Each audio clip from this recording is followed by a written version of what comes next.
ॐ अज्ञानतिमिरान्धस्य ज्ञानाञ्जनशलाकया चक्षुरुन्मिलितं येन तस्मै श्रीगुरुवे नमः। हरे कृष्णा। आज गीता श्रृंखला के सत्र क्रमांक 168 में आप सभी भक्तों का हार्दिक स्वागत है। आज हम श्रीमद् भगवद गीता के 4थे अध्याय के जो कि है दिव्य ज्ञान श्लोक क्रमांक 40 का अध्ययन करेंगे। तो आइए, श्लोक इस प्रकार है। अज्ञस्व अश्रद्धानस्व संशय आत्मा विनश्यति न अयम लोको अस्ति न परो न सुखम संशय आत्मनः। अर्थात भगवान श्री कृष्ण कह रहे हैं कि भगवत भावनामृत नहीं प्राप्त, किंतु जो अज्ञानी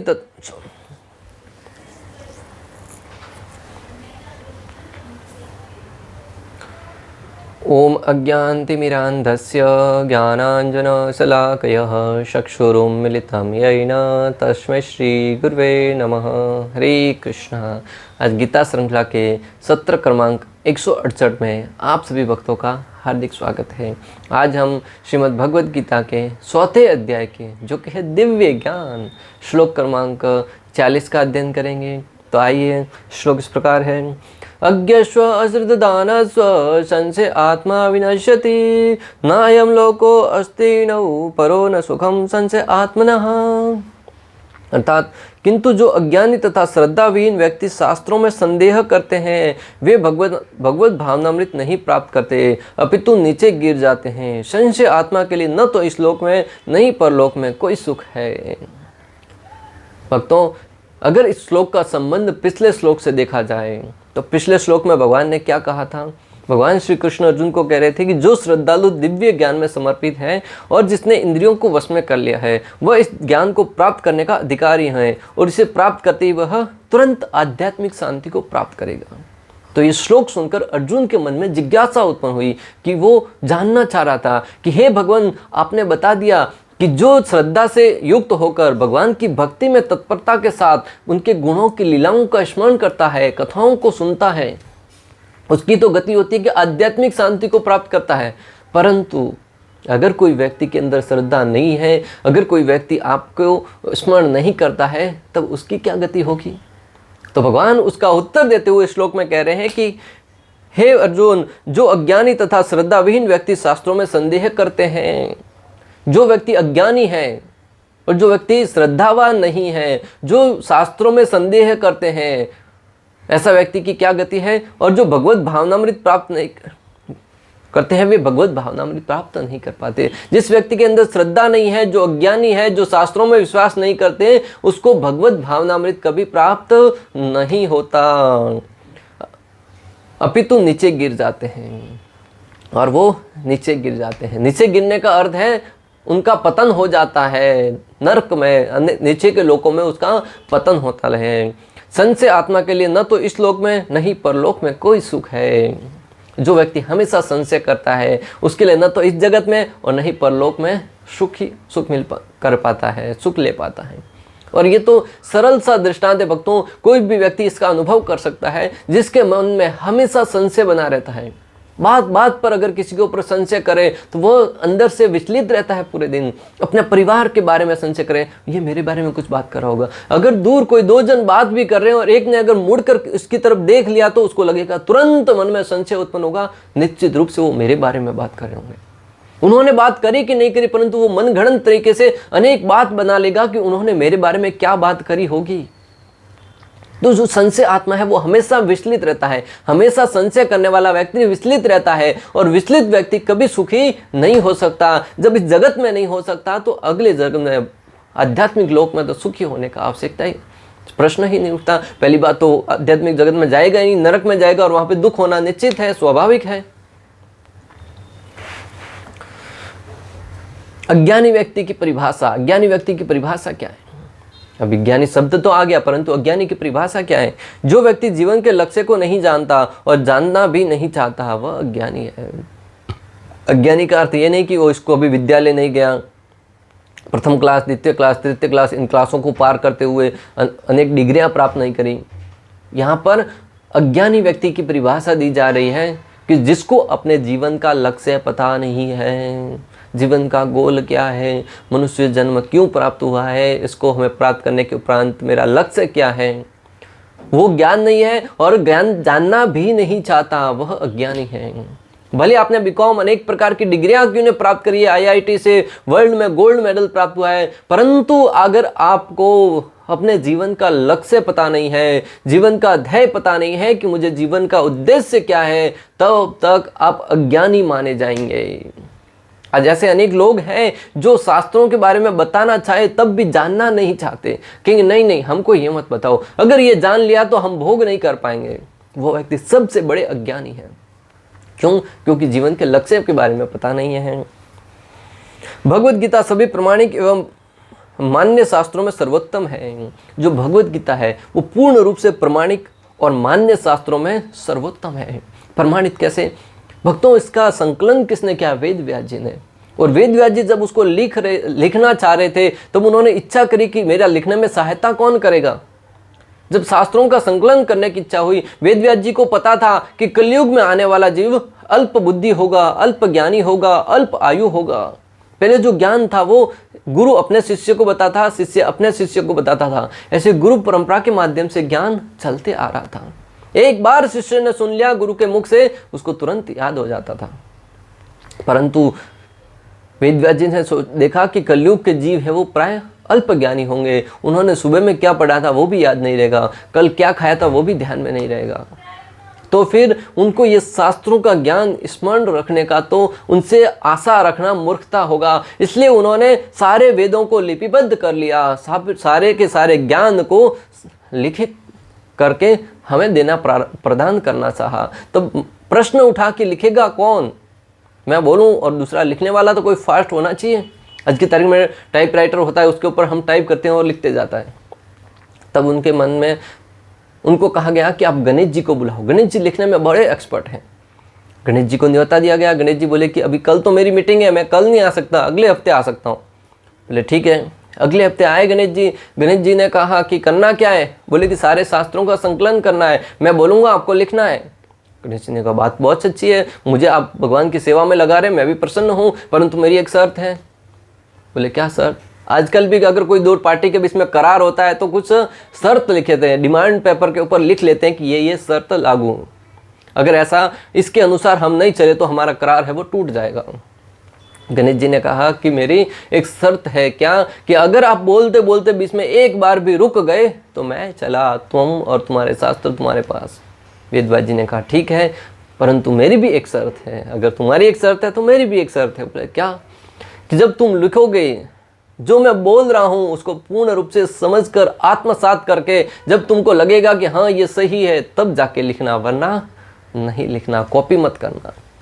गणेश जी ने कहा ठीक है। वेद व्यास जी बोलते गए, गणेश जी लिखते गए, वेद व्यास जी बोलते गए, गणेश जी लिखते गए। जब भी वेद व्यास जी को सोचने के लिए कुछ समय होना चाहिए होता था तब वो कुछ पहेलियां बता देते थे और उसको भी हल करके गणेश जी लिखते जाते थे। भक्तों, मैं आपको यहाँ पे जो बताना चाह रहा हूँ कि जो भगवत गीता है वो प्रमाणिक है और पूर्ण रूप से शास्त्रों से द्वारा उचित प्रमाण पत्र प्राप्त है। उसका दृष्टांत ये कि वेद व्यास जी ने कहा, गणेश जी ने लिखा और गणेश जी ने पूर्ण रूप से इसको आत्मसात करके जब उनको लगा कि हाँ ये सत्य है तब जाकर उसको लिपिबद्ध किया। इससे ये सिद्ध होता है कि भगवत गीता पूर्ण रूप से प्रमाणिक है। और अगर आपको गणेश जी पर श्रद्धा है तो भगवत गीता पर श्रद्धा करना बहुत ही आपको विवश करेगा। उस पर श्रद्धा करने के लिए, आपको श्रद्धा के उस लेवल तक लाने के लिए आपको प्रेरित करेगा।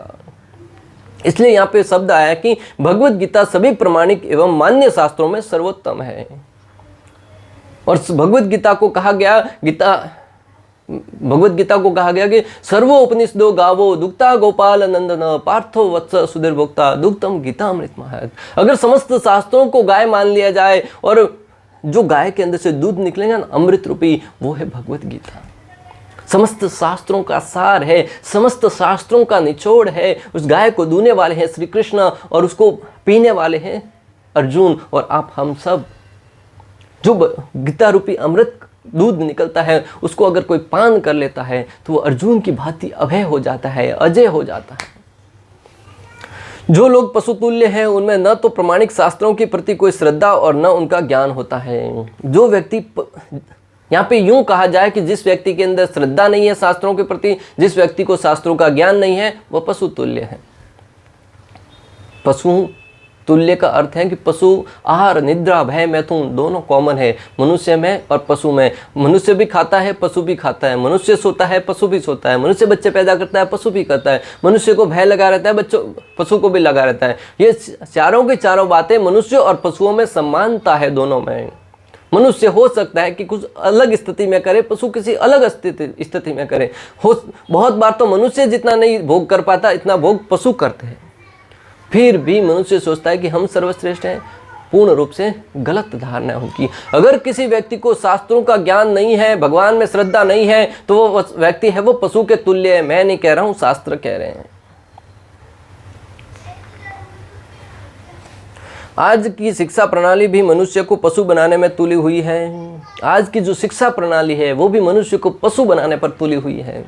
18-18, 20-20 घंटे तक काम करने के लिए विवश कर रहे हैं। और जीवन का उद्देश्य क्या है? मात्र धन कमाओ, धन कमाओ। किसके लिए?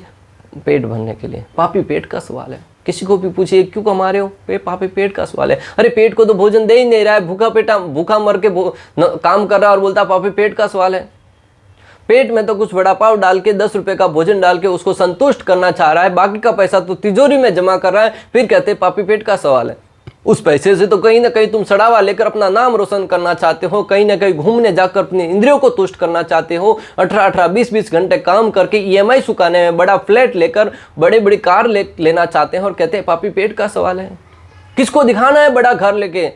छोटे से घर में रहकर शांति से जीवन यापन करो, भगवान की भक्ति करो, प्रसन्नता के साथ जीवन निर्वाहन करो। किसको दिखाना है बड़ी गाड़ी लेकर? वस्त्र ऐसे पहनते, इतने अंदर दुखी होते हैं, इतना टाइट वस्त्र पहनते हैं, स्वयं तो दुखी होते हैं परंतु दूसरों को अच्छा लगना चाहिए। क्यों? स्वयं के जो आरामदायक वस्त्र है वैसे पहनो। क्यों दूसरों को दिखाने के लिए स्वयं को कष्ट देते हो?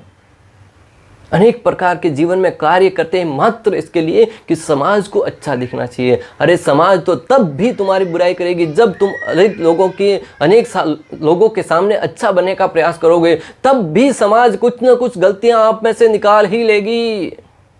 आज का मानव दूसरों में गलतियां ढूंढने का हमेशा प्रवृत्ति सी बन गई है। पहले कहा जाता था कि अगर कोई व्यक्ति कोई कार्य कर रहा तो उसमें अच्छा ही देखो।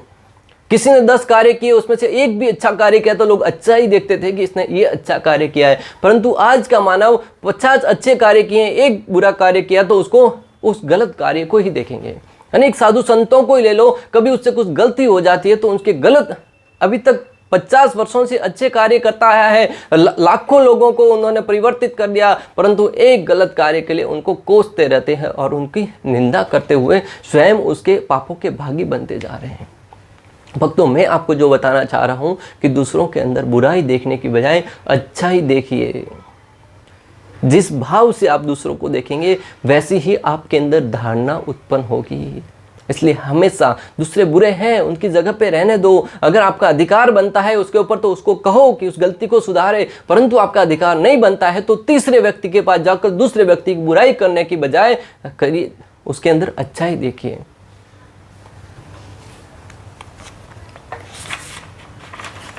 तो हम पढ़ रहे थे कि आज का मानव है वो शिक्षा ऐसी प्रणाली दे रहा है जिससे लोग अधोगति की तरफ ही बढ़ रहे हैं। मात्र भोजन करने के लिए, मात्र भोग करने के लिए ही बढ़ रहे हैं। उनको जीवन के लक्ष्य के बारे में कोई ज्ञान नहीं है। पशुओं की भांति जीवन निर्वाह कर रहे हैं।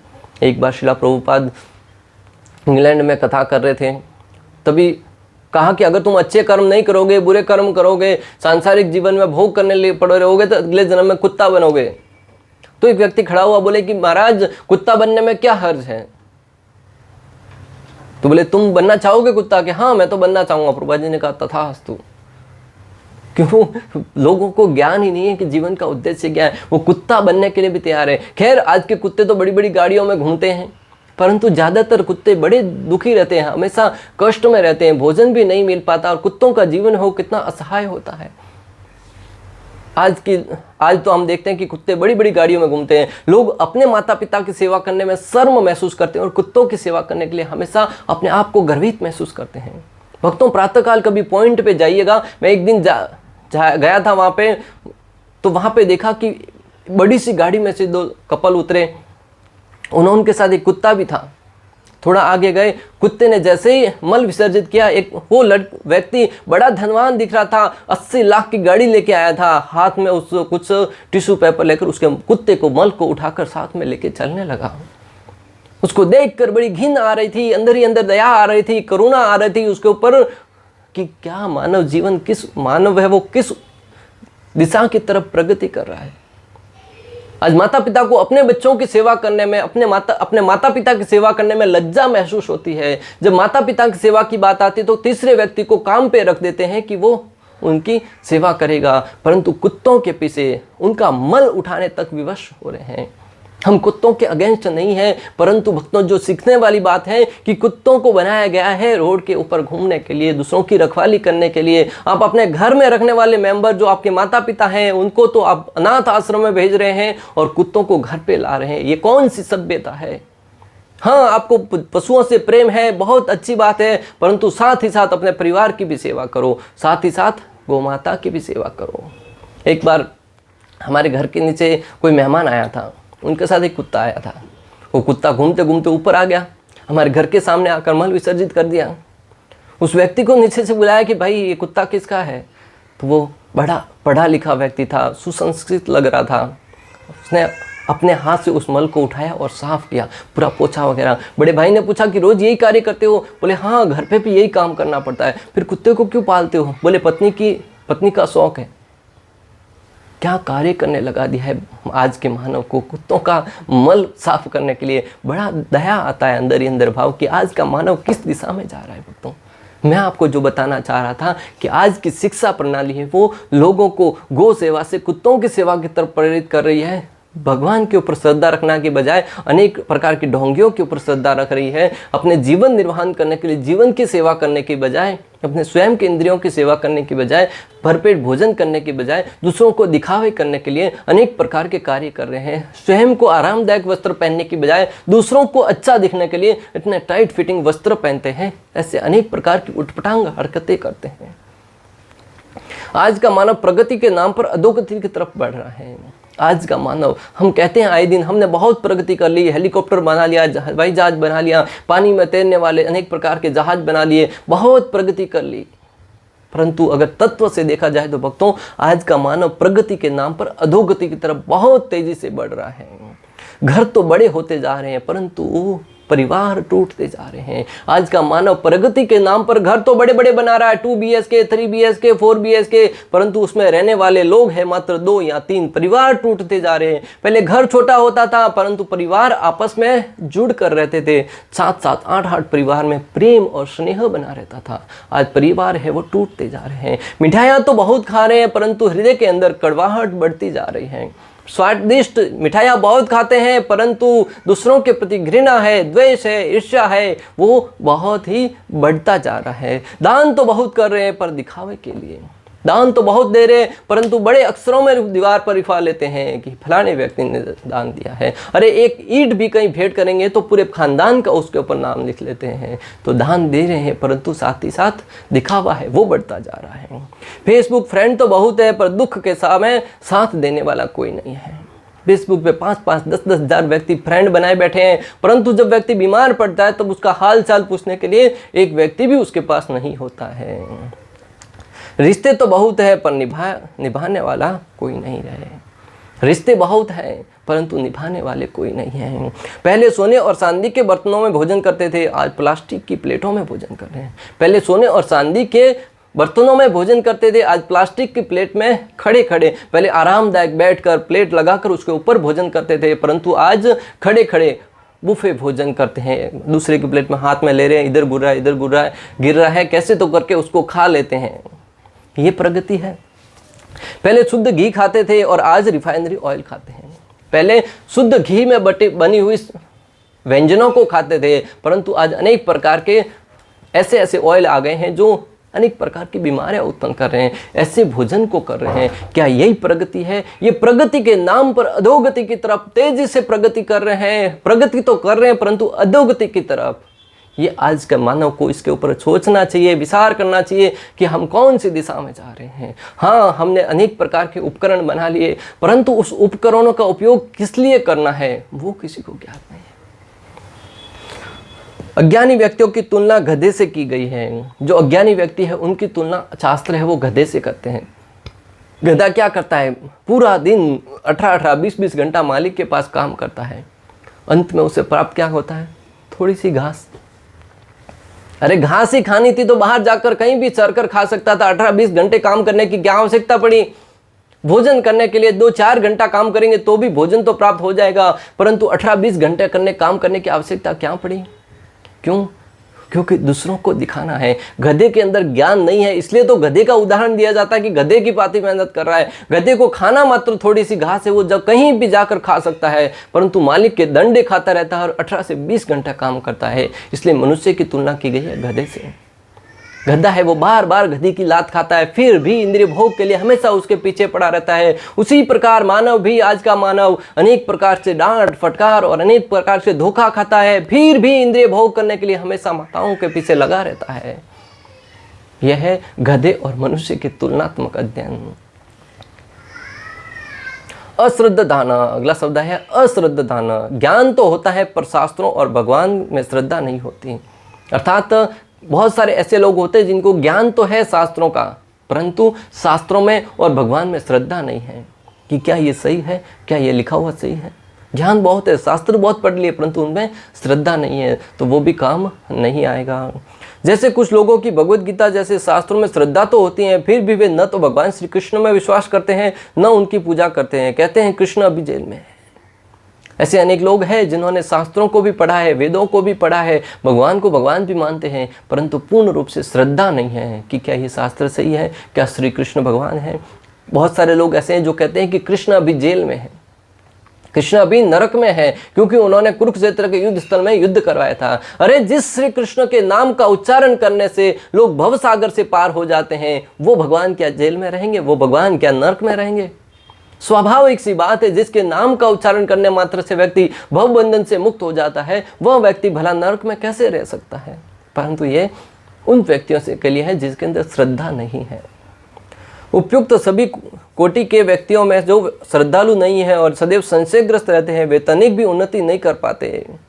उपयुक्त सभी प्रकार के जो ये बताए हैं, अज्ञानी, अश्रद्धावान, ये सब व्यक्ति हमेशा उच्च कोटि पे रहते हुए भी प्रगति नहीं कर पाते हैं। जैसे धृतराष्ट्र भगवान श्री कृष्ण को कभी भगवान नहीं मानते थे, माया भी मानते थे, सब ज्ञात था कि कृष्ण भगवान है, फिर भी नहीं मान पाते थे। दुर्योधन है और शकुनी जैसे लोग हैं, वो भगवान को देख भी रहे थे, कृष्ण है वो परम पुरुषोत्तम भगवान है, परंतु ईर्ष्या के कारण, द्वेष के कारण, अज्ञानता के कारण वो भगवान को भगवान रूप में स्वीकार नहीं कर पा रहे थे। आज आप और हम भी अगर श्री कृष्ण में संशय करते हैं कि वो भगवान है कि नहीं, तो हमारे अंदर भी कहीं न कहीं दुर्योधन, शकुनी और धृतराष्ट्र जैसे अधर्मियों के गुण विद्वान हैं। जो लोग ईश्वर तथा उनके वचनों में श्रद्धा नहीं रखते, उन्हें न तो इस संसार में और न भावी लोक में कुछ हाथ लगता है। जो लोग भगवान श्री कृष्ण में, ईश्वर में श्रद्धा नहीं रखते, उनको न तो इस जगत में न ही भावी लोकों में कोई शांति मिलती या सुख प्राप्त होता है। उनके लिए किसी भी प्रकार का सुख नहीं है। अतः मनुष्य को चाहिए कि श्रद्धा भाव से शास्त्रों के सिद्धांतों का पालन करे और ज्ञान प्राप्त करे। श्रील प्रभुपाद लिखते हैं कि अतः मनुष्य को चाहिए कि श्रद्धा भाव से शास्त्रों में और भगवान में विश्वास रखते हुए शास्त्रों के दिव्य ज्ञान को प्राप्त करे और अपनी भक्ति के बल पर भगवान श्री कृष्ण के धाम में जाने के लिए आगे प्रगतिशील हो। इसी ज्ञान से मनुष्य आध्यात्मिक अनुभूति के दिव्य पद तक पहुंच सकता है। इसी ज्ञान से मनुष्य वो आध्यात्मिक अनुभूति के दिव्य पद तक पहुंच सकता है। दूसरे शब्दों में आध्यात्मिक उत्थान तो संशयग्रस्त मनुष्यों को कोई स्थान नहीं मिलता। दूसरे शब्दों में जिसको आध्यात्मिक ज्ञान में कोई रुचि नहीं है, जिसमें संशय बना रहता है, उसको दिव्य लोकों में कोई पद प्राप्त नहीं होता। अतः मनुष्य को चाहिए कि परंपरा से चले आ रहे महान आचार्यों के पद चिन्हों का अनुसरण करे और सफलता प्राप्त करे। इसलिए मनुष्य को चाहिए कि वो जो गुरु परंपरा के माध्यम से परंपरा आ रही है, ज्ञान आ रहा है, उस ज्ञान को ग्रहण करे, स्वीकार करे और उसके अनुसार कार्य करते हुए परम गति को प्राप्त हो। इस प्रकार श्लोक क्रमांक 40 का भक्ति वेदांत तात्पर्य पूर्ण हुआ। अंत तक हमारे साथ बने रहने के लिए आप सभी का हृदयपूर्वक प्रेम पूर्वक बहुत बहुत धन्यवाद। श्रील प्रभुपाद की जय। श्री श्री राधा गोपीनाथ भगवान की जय। श्रीमद् भगवद गीता की जय। हरे कृष्णा कृष्ण कृष्ण हरे हरे, हरे राम राम राम हरे।